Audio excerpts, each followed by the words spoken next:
అండి అనుకోని ప్రయాణం శివయ్య దగ్గరికి అయితే మొదలు పెట్టేశాము. మేమైతే ఒక చోటకు అనుకున్నాము, ఇంకొక చోటకైతే వెళ్ళాల్సి వచ్చింది. అది ఎక్కడికంటే ఆ శివయ్య దర్శనానికి అనమాట. చాలా సంతోషం అనిపించింది శివయ్య దర్శనానికి వెళ్ళినప్పుడు. ఏమిటో ఈ మధ్య శివయ్య మమ్మల్ని అలా పిలుస్తున్నారు. అరుణాచలం కూడా అనుకోకుండానే వెళ్ళాము, ఇలా కోటప్ప కొండ కూడా అనుకోకుండానే వెళ్ళాము. ఆ శివయ్య దర్శనం మాకు అనుగ్రహం, తండ్రి దయ అయితే మా మీద ఉందని అనుకుంటున్నాను. చూడండి స్వామి దక్షిణామూర్తి ఎంత బాగున్నారు, పెద్ద విగ్రహము, అలా చూస్తూనే ఉండిపోవాలనిపించింది. గుడి కూడా చాలా బాగుంది. నేనైతే ఫస్ట్ టైమే చూసానన్నమాట. ఫస్ట్ టైమే వెళ్ళాము మేము. అసలు స్వామి వచ్చేసి వేరే కొండ మీద అయితే ఉన్నారు, అంత పైకి ఎక్కలేరని చెప్పి ఈ కొండ మీద కట్టినట్టున్నారు గుడి. మనకి గుడి లోపలికి వెళ్ళాక పాత కోటయ్య దారి అని చెప్పి ఉంది.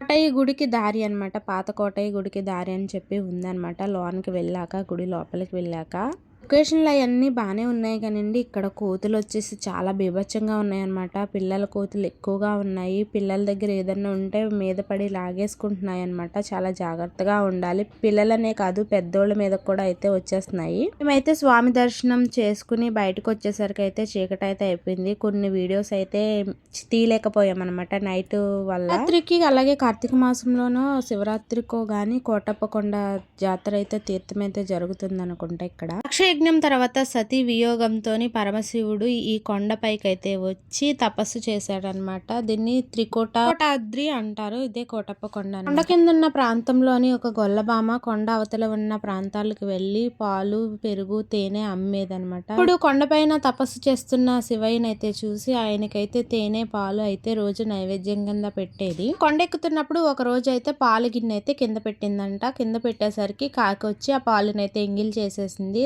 స్వామికి పెట్టాల్సిన పాలు నువ్వు ఎంగిల్ చేస్తావా అని చెప్పి కాకులను అయితే శపించింది అంటారు. కనిపించకూడదంటే శివయ్య కూడా సరే నీ అన్న మాట నేను నిజం చేస్తానని చెప్పి ఈ కొండ పైన కాకి అన్నదే వాళ్ళదని అని వరమిచ్చాడంట. కూడా ఈ కొండ ప్రాంతం చుట్టూరు అయితే కాకులు అయితే కనిపించవు. కొండ కింద అయితే ఉంటాయి కానీ కొండ పైన అయితే ఒక్క కాకి కూడా కనిపించదు. అమ్మవారి గుడి కడతానంటే శివయ్య అయితే వద్దన్నారంట. నేనైతే తపస్సు కోసం సతీదేవి వియోగంతో అయితే ఇక్కడికైతే వచ్చాను, నాకైతే కళ్యాణం అయితే జరిపించొద్దని చెప్పి శివయ్య అన్నారంట. సో అందుకని చెప్పి ఇక్కడ కళ్యాణం అయితే జరగదు. ఇక్కడ ఇంకొక స్పెషల్ ఏంటంటే ప్రసాదం కింద అయితే లడ్డూతో పాటు అరిసెలు కూడా ఇస్తారు. త్రికోటాద్రి అంటే బ్రహ్మ, విష్ణు, మహేశ్వర్ల కొండ అంట. ఇక్కడ 3 కొండల కింద కనిపిస్తాయి. నచ్చితే లైక్, షేర్, సబ్స్క్రైబ్.